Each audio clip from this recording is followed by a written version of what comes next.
1, 2, 3, 4, 5. This is a level check. Meteorologist Steve Horstmeyer fiddling around, putting my microphone on. Got a couple more things to do. Not 7:15 yet, according to the clock. So far I'm not late. All right, let's go back to this. Put the slate up so you can't see me.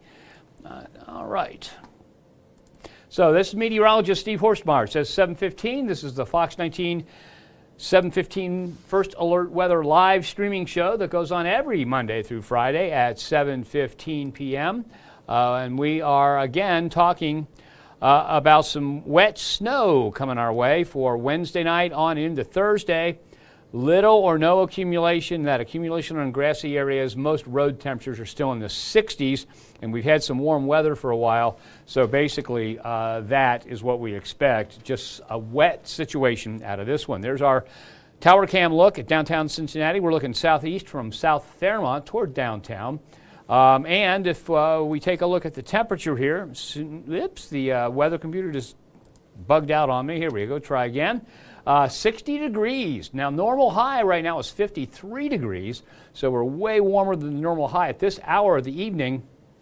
And overall, that means that the ground is still very warm. Not only are the surface road temperatures, what we call the skin temperatures, very warm. That's just the very surface of the road. But beneath the surface, the temperatures are in the upper 60s. So when the weather cools off a little bit, like temperatures drop into the 30s for Thursday, the heat travels in only one direction. It can only travel from warmer areas to colder areas, so the heat migrates upward and stops the road from dropping off, road temperature from dropping off that much. Now, there are cases where it can get so cold that the cold air can overwhelm that transfer of heat up to the surface, but in this case, it won't be that. So we, again, are talking about a first alert weather day tomorrow and a first alert weather day on Thursday. And it's kind of a complicated situation. The new thing in here that we didn't talk about yesterday was a possibility of some dense fog for tomorrow morning. So let's go ahead and take a look, see what we've got coming our way here. All right, now the background image you see there, it's not going to look anything like that. Okay, this is a wet situation with air temperatures warmer than freezing, with ground temperatures way warmer than freezing. Everything's going to melt very, very quickly. So you might get a little slush. You might have a little snow for a short time up on grassy areas, on railings, things like that. But Wednesday, we're going to start off with fog. We'll look at that in detail coming up. The afternoon, we'll go into some light rain. The evening and overnight, we'll go into a light rain and snow mix, and winds will gust to 35 miles an hour for Wednesday. Okay, that's just enough to cause maybe some power outages. Once you get to 45 miles an hour, you get numerous power outages, but 35 is kind of a border. And then Thursday, we've got that rain and snow mix most of the day, including the morning commute. Again, with the roads warm, with the air staying above freezing, it looks like a wet situation. We will have temperatures drop off. Now, when you see the 7-day forecast, I'll have to explain something to you, but we'll get to that in a minute. So it'll be windy with winds gusting to 35 on Thursday. Wind chills will be in the 20s because temperatures throughout the daytime hours will stay in the 30s. So it's definitely going to be a chilly day on Thursday. First time it's felt like winter for a while. Okay, now what you're looking at here, this is a forecast visibility map in miles, okay? So for example, up there at Batesville and Connorsville and Brookville, 12.4 miles is the forecast visibility for 10 p.m. Okay, then you see Falmouth, Brooksville, Georgetown, Batavia, Wilmington, Hillsborough, 0.4 or 0.5 miles. And then the red, now remember, these points here are only certain points. This is only Batavia, this is only Wilmington. There's a lot of area around Wilmington, a lot of area around Hillsborough. And so the red shading shows you what it's like in other spots. And anything you see in the red shading is a quarter-mile visibility or less. Okay, so we might have some fairly widespread fog at 10 o'clock. However, models have a really, really hard time discerning fog, which is a cloud on the ground, from that low gray cloud cover a few hundred feet up. And so in some cases, you'll end up with a map like this, and you'll end up with, down in a valley, you'll see the low cloud cover. On a hilltop, it'll be fog. And so fog is notoriously hard to forecast in detail. It's not hard to forecast the conditions that bring it and when it's going to happen. But in cases like this, a lot of this might be low cloud cover, and some of the highest hilltops may end up in fog, and some of the valleys may end up with just looking at the cloud cover up above. So we'll have to keep an eye on it. But here's the key to this. Watch what happens overnight. It expands dramatically. Look at that. I mean, you're looking at 4:30 a.m. Almost everything east of Interstate 71 is in that fairly thick fog. And there again, by the time we get to 7 a.m., it's even more widespread. And a lot of it kind of hangs around until 10 a.m. And so at this time of the year, the sun isn't very strong. We like to say, we use shorthand, we kind of say, oh, the fog burns off. Well, it doesn't really burn off. What happens is, in most cases, fog literally mixes out. What happens? You get some sunshine. Even if you get thick fog, you get enough sunshine to begin to warm the surface in many cases. Okay, that surface air is warmed, it begins to rise, okay, and as it rises, something's got to replace it. So when you heat the surface, the air next to the surface warms, it begins to rise, and then air comes down from higher above the fog, and so what happens is it mixes out. The moist air is lifted a little bit, the dry air comes in, and when the dry air interacts with some of that fog, it evaporates it. And so when I see something like this, that by 10 a.m. the fog hasn't mixed out yet, two explanations. One, it's that time of the year when the sun's fairly weak, okay? I mean, we're in November, and it's not as strong as it was back in the summer, obviously. And then the other thing is, this may be pointing to low stratus cloud cover, but looks like fairly widespread fog in the morning. Some of it may be that stratus cloud cover, okay? So, and then here's what's going to happen. Okay, we're looking at two things for the storm. This is the energy with the storm. This is the little disturbance, and then we're going to see some cold air, and you can already see the cloud cover here moving south and eastward. So we're going to have cold air coming out of Canada. It's going to interact with this disturbance. It's going to kind of spin its wheels over top of us, and we're going to end up with a little bit of snow. So let's go ahead and take a look at what happens here, okay? So there's the disturbance. In the yellow circle, there's the cold air flowing south and eastward. Put this into motion, then you can see that Wednesday at 12:10 p.m., we've got some rain moving in according to this model. So it looks like a dry morning commute tomorrow. Okay, as we head into the afternoon, there you see that rain kind of moves over through the entire area. So by just before 2 p.m., raining pretty much everywhere. As we head into the evening commute, it does kind of dry out. And then for 5 a.m. Thursday morning, still above freezing, see it's 38 degrees there, and you've got that little bit of snow there. It becomes a little bit more widespread by 8 a.m., so during the morning commute. And this model is showing it all as snow, but with the temperatures and that, it can't show them both, so it's really a rain-snow mix, I think, in most cases. But remember, it's going to hit warm ground, it's going to melt immediately. It kind of backs off for a little while after the morning commute, and then the next part of it comes in through the early and late evening hours, and then it dries out as we head on into Friday. Friday, we may see a few lingering sprinkles develop around the tri-state. Okay, so here's what it looks like according to this particular model. Now again, this model doesn't really show fog, but it shows stratus cloud cover. So the morning is going to be foggy in some spots. It's going to have just some low cloud cover in others, but everybody, for the most part, is going to be involved in it. But by 7:30 a.m. Wednesday, we see some rain moving in from the west. By 11 a.m., there's the rain on this model. It's a little different timing than one I just showed you. Okay. By 2 p.m., it's moving out of the area. And then as we head on into the overnight, watch what happens. You can see the snow coming back in for Thursday morning, periods of snow. Now, there are a few spots where the air temperature drops below freezing, but the ground is still warm. So if you look at Connorsville, Brookville, I tell you what, let me just give you a little bit more detail on that here. So if we take the time slider back a little bit, so let's go back to, okay, I got to make another adjustment here because this timeline is real jittery and it's hard for me to control it. Okay, so there's 12 p.m. Wednesday. Dries out for the homebound commute. I'm not sure why the cloud cover isn't moving. Oh, I do know now. Okay, and then as we head into Thursday morning, the main part of the storm comes our way. And notice, watch what happens to the temperature up in the northwest in Connorsville, down to 32 by 6:30 a.m., dropping to 31 by 7:30 a.m., and down to 30 by 8:30 a.m. Okay, so we do have some spots.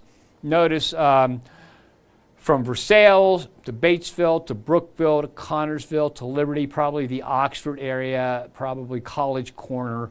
We'll see a short time when it drops below freezing and to freezing in a couple spots, but it's going to be overwhelmed by how warm the ground is. The ground is way, way warmer than necessary to get that snow to melt. So so even though there are a few spots back to the north and west, back up here, so Connorsville, Liberty, Batesville, Brookville, Versailles, maybe Oxford and College Corner, as I mentioned, dropping below freezing, the ground is warm enough that we are not looking at an icy situation.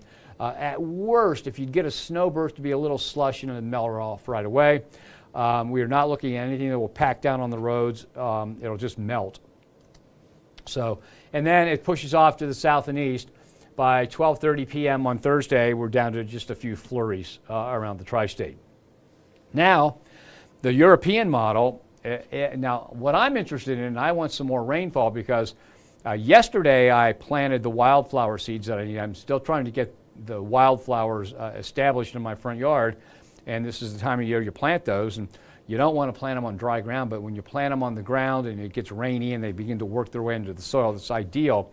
So more rain would be better in my case, and I know for some people that have farm ponds and that still need to be filled up, you definitely want some more rain. And so there you see anywhere from maybe a 1/4 inch to maybe 4/10 to a 1/2 inch. So another good soaking rain coming our way with this. Okay, now this particular model, because we've been kind of wavering back and forth, but the models are kind of in agreement now with how much rain's going to fall. And if you take a look at the snowfall amounts, it's come down quite a bit. I mean, Batesville 2.2. Another model that's like this called the GFS has 1 to 2.5 inches of snow. However, the key again is this. If you are in Wilmington or Hillsborough or Lebanon and you get 1.2 to 1.5 inches of snow, you'll never see that all at one time. It's going to, a little bit will fall, it'll melt. It'll fall, it'll melt. And so the total accumulation, if it hadn't melted, will be about 1.5 inches, but you'll never see that much because of the situation with the warm ground and air temperatures not cold enough for that snow to freeze solid. All right. Temperatures right now, these are 7 p.m. temperatures, 50s to 60s around the tri-state. Winds have gone calm. Now, some of the elements we need to get a thick fog are A, we need a clear sky so the heat can escape to space and the air cool off. And when it cools to the dew point temperature, when the dew point temperature and the air temperature are the same, the relative humidity is 100%, and that's pretty much tells you fog is possible. You also need calm winds, okay, or nearly calm winds. 5 miles an hour or less is probably ideal for fog. And what happens with calm winds is if you have fairly brisk winds, you get a lot of surface turbulence, okay, and so what that does, the same way that fog is mixed out, the mixing or the turbulence brings air down from above and it keeps it mixed up. And we know that the ground usually cools off more quickly than the air, so when you've got air in contact with the ground, the coldest air is right at ground level, okay? And it gets colder as the night goes on, higher and higher up, but if you've got enough wind to mix that air up and cause some turbulence, it can't drop off as far. So two things. The air mixing drier air from above in with the more moist air at the surface on a windy night, and the air mixing up so that you can't get the air to cool off that much leads to the lack of fog. In this case, everything's going our way. You can see that winds are already nearly calm, 7 miles an hour, the highest there on that map, and everybody will be nearly calm, and we should have some widespread fog in the morning. So this evening, the sun's been down since 5:22, an hour and 6 minutes, 52 by 11 p.m. Overnight, down to 46 degrees. Now, I don't know why the icon on there shows showers, but I should fix that because I do not have showers in the forecast overnight. Sun's up at 7:26.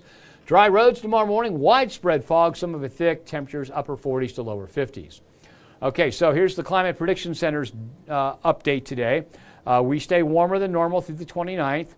And then a big change since yesterday. It says between the 27th and the 3rd, we slipped to near to slightly below normal. I think the forecast we have on that 14-day temperature graph, I'll show you here in a minute or two, agrees with that quite a bit, okay? So we're going to slip into cooler than normal weather after all this warm weather, okay? And we're beginning to see what looks more and more and more like a La Nina pattern for precipitation. La Nina patterns are notorious for, A, the jet stream heading like this, okay? And since the jet stream is just a little north of us, the coldest air stays up here. We're, at or a little bit below normal, but we're not bitterly cold. And because of where the jet stream is and where the storm track is, you get a bullseye of above normal precipitation, almost exactly like this. That's a typical La Nina looking pattern. Now, I don't know if this is because the forecasters think we're going into the La Nina, which doesn't seem to be showing up much, or if it's just wishful thinking, saying, oh, we've got a La Nina forecast, and I think that's what it's going to look like. But it's good news for people that need to recharge that soil. Good news for farmers, good news for your lawn, good news for your garden, that we're going back to wetter soil for the remainder of the winter. Several things. Even though, let's say, your grass is dormant, the roots still need water. They can't dry out completely or they'll die. So your lawn needs water through the winter. And a wetter soil, even though it can freeze, a wetter soil typically resists getting too cold because you have to freeze the water before you can get the soil temperature to drop a lot. So wetter soil is a good thing for wintering over, and it's a good thing for beginning the planting season. So that's up through the 29th of November. Let's see what it looks like. Okay, basically the same pattern, but shifted off to the south and east a little bit. So here's your 7-day forecast. Overnight down to 46, high tomorrow 58. Dense fog and widespread, dense fog in spots and widespread pretty much everywhere. So first alert weather day, we start off foggy, we dry out, we go to showers. Those showers change over to a mix of rain and wet snow during the evening and overnight hours. On Thursday, another first alert weather day, we've got rain and snow. It'll be windy. It's a rain-snow mix.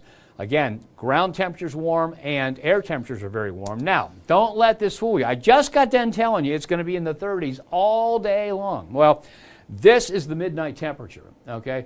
And I usually go in and modify that so it reflects what it's like when you're up and out. But this will be the high temperature, about 45, midnight, Wednesday night into Thursday morning. So it's officially a Thursday temperature. It'll drop into the 30s and stay in the 30s all day long on Thursday.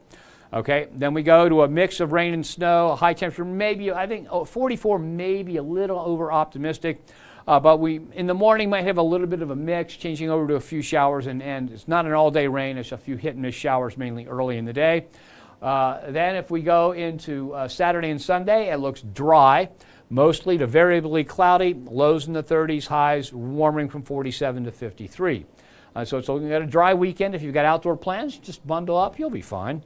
Okay, and then if we take a look at Monday and Tuesday, we're back to isolated showers, but temperatures back up above normal by quite a bit. Remember, by then, 51's a normal high, so we're a good 6 to 7, maybe 8 degrees warmer than normal Monday and Tuesday. Okay, beyond the 7-day, I just got done updating this forecast, and it really hasn't changed much. We still have the chance of showers the 27th, the 28th, and the 29th. Oops. And forgive me, I forgot to move the Thanksgiving banner. Thanksgiving is actually the 28th, so I'll have to move that. That's my fault. And Friday is Black Friday, of course. So but it kind of fits for Thanksgiving weekend. So Thanksgiving is actually Thursday, the 28th, and we could see some showers, but no bad travel conditions. Look at the low and the high, way above freezing, so there's no chance of ice and snow for several hundred miles in any direction from Cincinnati.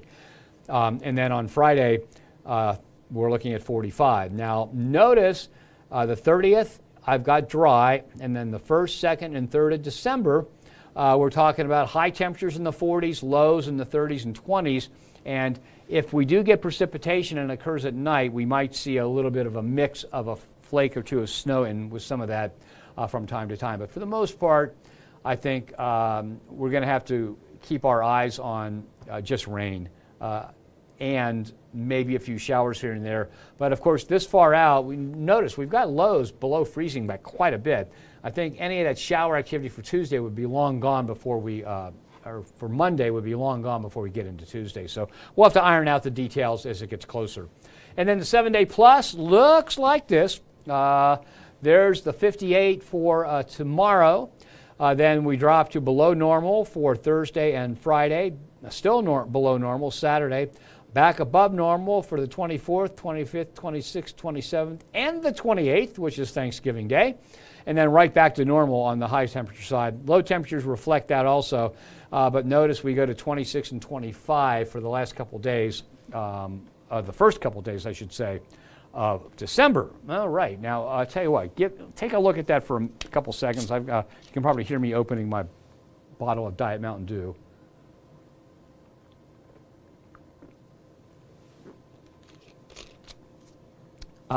Don't know what I'd do without Diet Mountain Dew. Okay, so now let's go ahead and I usually go to Facebook now to see what kind of comments we have.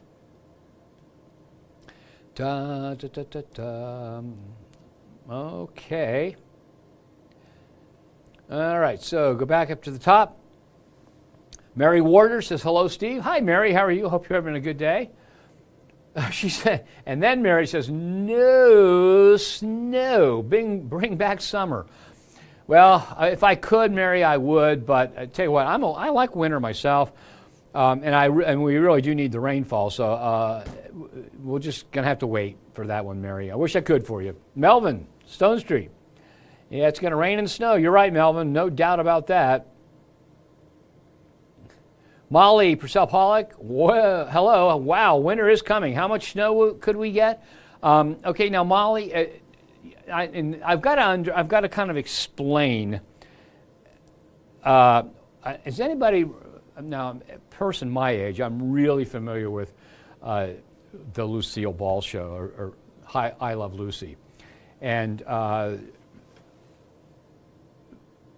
Desi Arnaz, her husband her real husband and her husband in the show, when she would do something that was, not really exactly what he thought she should be doing, he said, Lucy, you got some splaining to do. So I've got some splaining to do here about snowfall totals. Now, in the case of snow falling and it's cold enough that it just sits there and doesn't melt and accumulates, it's very simple. It just piles up. You go out with a ruler. And typically what you do, you try not to measure it where there's grass or anything that would hold it up and make it falsely higher. So you try to measure it on a place where there's no melting, it's level, you measure it 3 or 4 times and you take the average, and that gives you the snow accumulation. Well, then there are situations like we have coming up where the air is warmer than freezing and the ground is way warmer than freezing, so it's going to melt very, very quickly. Well, one thing we know about snow is that if it snows and the temperature is like 15 degrees, it's going to be what we call a dry, fluffy snow. And if it gets down even colder than that, it's like feathers. And so a shovel full of really dry, fluffy snow doesn't weigh very much because there's not as much water in it, okay? However, if the temperature warms and it's closer, let's say it's 25 to 30, you get that heavy, slushy snow, and you take a shovel full of that off the sidewalk and say, whoa, this is really heavy. So the point I'm making here is that the air temperature really determines what kind of snow you get. And this is extremely complicated. There's all kinds of things here. But the takeaway, the general concept here is the colder the air is, the lighter and fluffier the snow is. And we all know that. I'm just trying to make the point and clarify it before I tell you how we measure the snowfall. Okay, so what we have coming up on Thursday is it's so warm that it's going to be a wet snow, and when it hits, it's going to melt right away. So how do you measure it? How do you know how much snow fell? Well, what you do is we know pretty much what the snow to water equivalent ratio is, okay? So if the temperature is at, let's say, 25, we know that a certain amount of water will make a certain amount of snow. So if so they take a look at the temperatures as the snow fell, and they convert it from snow that melted and you can't measure, and they estimate how much there would have been based on the temperature of the air. And it's pretty good. It's not as accurate as having the snow there without melting and measuring it with a ruler, or alternately, one of the other ways of doing it is by measuring the weight of the snow. You know how much moisture is in it then, and you can look at the conversion. But overall, so on a day like Thursday, when the snow melts and it doesn't pile up, it just melts away as it hits, you've got to estimate it. So you take the average temperature through the time the snow was falling, you know how much moisture fell based on what rain gauges measure, what radar estimates, and then you can do that conversion. And so when you ask how much snow is going to fall, it's one of those questions where if I say, Molly, that in your place you may end up with 2 inches, you're never going to see 2 inches on the ground. It's just as it hits, it melts. And so if it hadn't melted, it would be 2 inches deep. But because of the temperature, ground and air, it will end up melting, and you'll have to estimate it. Okay, and actually, it's pretty close. I mean, it's not like within 1/100th of an inch, but it's definitely a very good way of looking at it. And we know the ratios work out that way pretty well. So let me go back here, and I'll show you the snowfall amounts that I had in the, there's the button I'm looking for. Okay, now I'm out of the program, and I will go back here, and I'll show you. Okay, the other issue with measuring it that way is some of it's rain in this case, and some of it's snow, and so how do you separate it out? So early on in my career, when I was a kid, if the snow melted, and you couldn't measure it because it melted so fast, you didn't have any accumulation. And that's actually true. It didn't accumulate, it just melted. So it's one of those situations that you run into all the time, that you got to do some kind of an estimate, and you've got to do it. You don't want to blow it out of proportion or anything, but it's the way it has to be done to get an estimate on how much snow would fall. So, okay, here is the graphic I showed you before. Excuse me a second. Okay, this is from the European model, and other models are very close to this. Okay, rainfall totals for the entire event, according to this is from tomorrow morning into Friday morning, will range from maybe a 1/4 inch or a little bit less to maybe just shy of a 1/2 inch, okay? But remember, not all that is snow. The model that we have here, and there you can see that much better that way without me standing in front of it. And then the model we have here, the European model, is saying, well, that might be as much as 1.4 inches down in Kinnickinnick in Lewis County. Could be as little as 6/10 of an inch in Cincinnati, as much as 2.2 in Batesville. And in this case, it really is not that important to the way you get to work or how much problem it's going to cause you for your travels, because it's just going to melt, okay? So you might see some accumulation on grassy areas for a while until it melts off, or a railing or the car top, you know how it goes, on tree limbs and that are exposed to the air. But on the roads, they'll be warm enough that it won't be an issue. And again, if by some chance somebody ends up with a brief snow burst, in other words, you might end up with a little accumulation for a short time that quickly turns into slush and goes away. But overall, it just looks like it's going to be wet, and it shouldn't be a big issue for travels. All right, so Molly, that was kind of a long way to answer your question, but all that stuff needed to be said. So, all right, so let's go back to Nick Fisher. How is the drought? Well, the drought here is much, much better. We had a good soaking rain Sunday. We had a good soaking rain this morning. We're going to have another good soaking rain starting tomorrow afternoon on into Friday morning when it ends. And so we're still drier than normal, and I haven't looked at the drought monitor. I'll look at that, and we'll see what they're saying on Thursday when it comes out.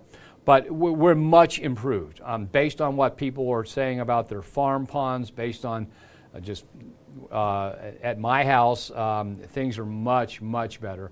And remember, it's cooler at this time of the year than in the middle of the summer, so you don't get as much evaporation. Plants don't have as much moisture need, and so an inch of rain goes a lot farther in the cool season than it does in the warm season because so much of it is evaporated or transpired away. So, but over in the east, New York State's got some big problems with fires now. The East Coast is serious. I think there's a drought emergency in New Jersey, or they're limiting how people can use water, like for washing cars and all that. So, east of the Appalachians, it's still very, very bad. Yeah, and Mary, I understand that. I know. I had that Thanksgiving banner there. It was on Friday. That's my fault. I forgot to move it. These things aren't done automatically, so you've got to go in and move it. And I had so many other things going on, I forgot to do that. So you're absolutely right. Thanksgiving is on Thursday, and yeah, that's what happens. But at least the weather doesn't look too bad for travel on Thursday. All right.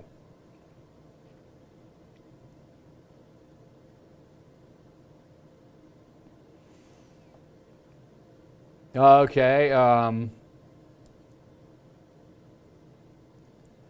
Yeah, next Thursday, because that is, if you look at the graph I have up there, it's on the 28th. So yeah, it's not this week. It's the 28th of the month. Okay, Molly Purcell says, always enjoy the first snowfall. Hopefully we can get some pictures. Yeah, and again, if you feel inclined to do so, you can always send us pictures here at Fox 19, and we can use them here on the streaming channel, on the air, and that. We always like to see what you're doing. We also like to mention that if it's like severe storm kind of activity, we'd love to see your pictures, but please do not go out and take pictures until danger's gone. I don't know what, I couldn't forgive myself if somebody went out to give me a picture of like a tornado funnel and they ended up being injured or killed. That would just be unacceptable to me. So, you know, I'm not telling you what to do. I'm just saying, you know, do what you know is going to keep you safe. All right, let me go back over to the forecast here, and then we'll shut her down for tonight. I'll start off with the 7-day. Okay.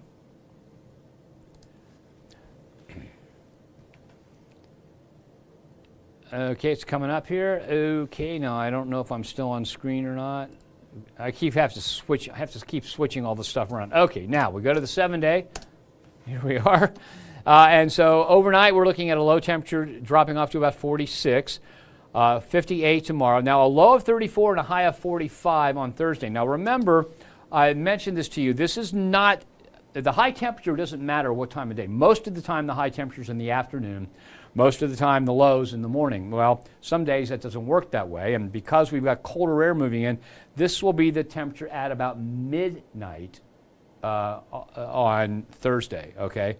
So as we go through Thursday night into Friday morning, it drops off into the 30s and it stays there. So this will be the official high temperature, but I usually like to change that out and manually enter what I think the afternoon temperature will be, so you know. So what happens is we stay in the 30s, the winds pick up, and wind chills on Thursday are going to be in the 20s. So it's going to be a cold day. If you're working outside, first time you felt this, get that full winter gear ready. A little bit of a mix, changing over to some rain and still windy on Friday, and then a dry weekend and a cool weekend. Mornings in the 30s, afternoon highs 47, 53 is actually just about maybe 1 degree warmer than normal by then. And then Monday and Tuesday, we're back into scattered or isolated showers in the tri-state. Okay, and then if we take a look at beyond the 7-day forecast, and there's that Thanksgiving banner that I have to move. I'll have to move that for the 10 o'clock show tonight. The Thanksgiving banner should be on the 28th there. We've got the chance of showers the 27th on Thanksgiving, on Black Friday. It looks like it dries out for Saturday. And then another chance Sunday, Monday, and Tuesday. And then we're going to have to see what goes on here because we've got mornings with temperatures below freezing. We've got afternoon highs in the 40s. So we're going to have to see what happens. We may end up with a couple of those days not having any precipitation at all, but we're still into that higher than normal precipitation pattern. And here is the 14-day temperature outlook. We are looking at high temperatures there, low temperatures, and then you put the normal lines on, and you see that we warm up to well above normal, which includes Thanksgiving Day, and then we drop down to about normal. So even though it's going to get chilly, it's not going to be that far below normal. If you take the averages of each of those days, it would end up right around normal. So we're going back into what we call normal conditions temperature-wise, and then precipitation maybe a little bit more than normal. Okay, that is it. Thank you for joining me. I'll be back tomorrow at 7:15 with more on this. We should be able to pin down much better what the timing will be and all this stuff. But remember, everything, when I looked at road surface temperatures today, they were in the low to mid 60s. And then the subsurface temperature was in the upper 60s. So there's a lot of heat down below the surface of the pavement that will migrate upward as the surface begins to cool, and that helps slow down any kind of icy situation. So we're not looking at any kind of ice, just a mix of wet snow and rain, maybe a little slush for a few minutes before it melts in some spots, but that's about it. Thank you for joining me. Have yourself a nice night. I hope to see you tomorrow.